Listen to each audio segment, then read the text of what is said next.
in general, the entire playoff run, obviously for us as a team, I thought we had stretches where we played just really, really good basketball. And just to be a part of that in general is always a special thing. Go on a run, take it all the way to, being one win away from playing in the finals. Obviously, I played in the finals before, but still, it's something you never, ever want to take for granted. And being that close, regardless of what role or situation you're in, is something that, I think every high competitive person is after, that feeling of competing at the highest level, being the feeling of being one of the two teams that are playing when 28 are sitting at home. You look at somebody like Al Horford. We were talking about this last night when we were watching the game, the career that he's had. Incredible career, incredible player, multiple-time All-Star, been on some really good teams that have finished first in their conference, made playoff runs, and he's playing in his first finals at 36 years old.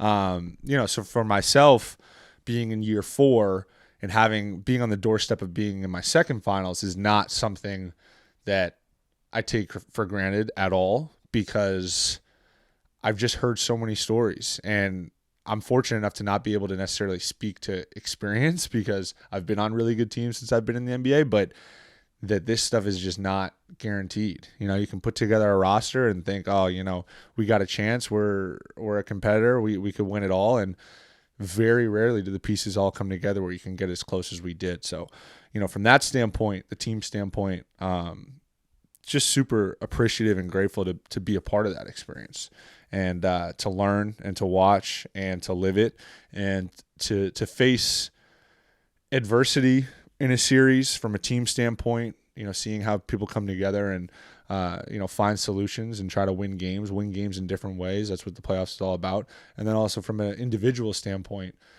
face that adversity, personal adversity of a situation that, in the NBA, outside of my first year where I was kind of a two-way, a situation that I really hadn't been in a while. So from that standpoint, big time learning experience, something that obviously I won't soon forget, which I think is a good thing in a variety of ways. Won't soon forget from the standpoint of kind of acknowledging and learning about playoff basketball and seeing it, but then also won't soon forget from a motivational standpoint as well, understanding that's a situation from a personal standpoint that I don't want to be in again, and making sure I do my due diligence to make sure it doesn't happen again. Yeah, it makes sense. Well, a couple of things. One, I think you do have experience. You went to the finals your first full year in the NBA.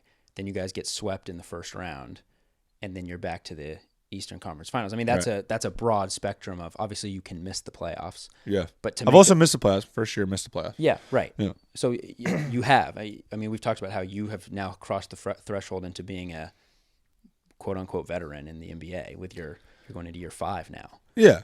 So you've seen a bunch of different outcomes for a team. So you do have that experience. As a player, you also have that experience. Maybe not at the NBA level, but this whole podcast is about how many times you've gone from starter to sixth man to it happened at Michigan.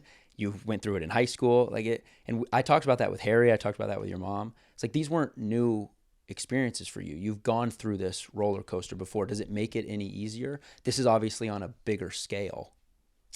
Yeah, it doesn't make it easier. It makes it familiar in that it's not necessarily uncharted territory.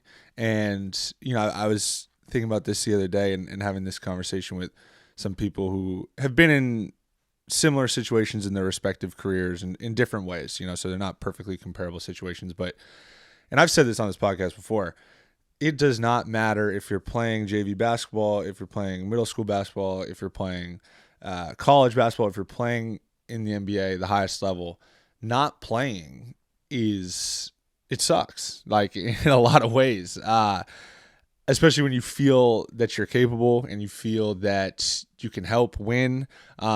It's a really, really challenging feeling to combat, especially when you're on the cusp and in the midst of a run where your team is playing really well. It's this really challenging mix of emotions of excitement because you've sacrificed so much to the team and for in your own personal life.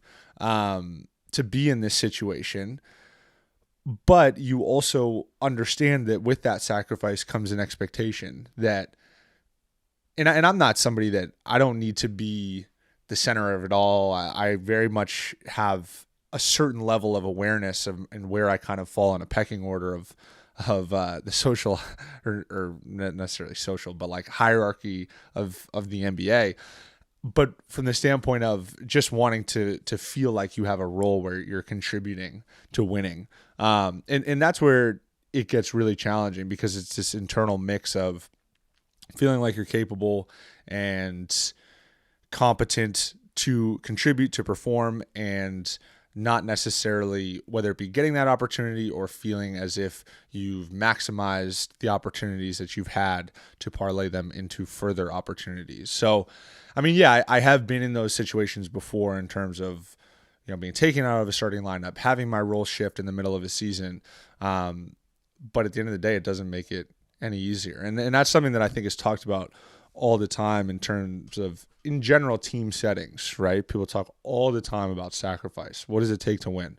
Well, we're going to need some people to sacrifice. And sacrifice is something that's really easy in theory, especially when you're the one telling other people, yeah, you got to sacrifice and do this. But this was definitely one point in my career where the onus of sacrifice fell on my shoulders, where I was really the person that was really sacrificing, or felt that I was. I'm not the only one sacrificing. Other guys are obviously sacrificing as well. But in that sense, it's a real challenge. And what I tried to do, and I'm not saying that I was always perfect in doing so, but I am proud in how I handled the quote unquote adversity. Mind you, once again, and I've said this before on the show, is like, this is basketball adversity, which is all relative in the grand scheme of many things. So maintaining that perspective, first and foremost, I think is important. But then just also understanding that, some of what's happening to me is outside of my control, and what I can control is how I respond to it. How I choose to embrace these challenges, and how I choose to embrace them publicly in a team setting, not necessarily to like the masses. That's not really as important as much as it is just being like the consummate professional internally, and not being disruptive, because when you're trying to do something special as a team, that's where it can get tricky, because you need every little thing to be in check. You can't have distractions. You can't have, egos, mixed emotions, pulling people this way or that way. So what I really try to do is just kind of lock my mind into, okay, if this is the new reality of my role, then as corny as it sounds, like, I need to do whatever it takes to excel in it. Now, once again, I cannot reiterate how challenging at times that can be, but it's also what comes with the territory of being a professional, right? So, with that being said, I think the big takeaway is that I just learned a lot from the experience.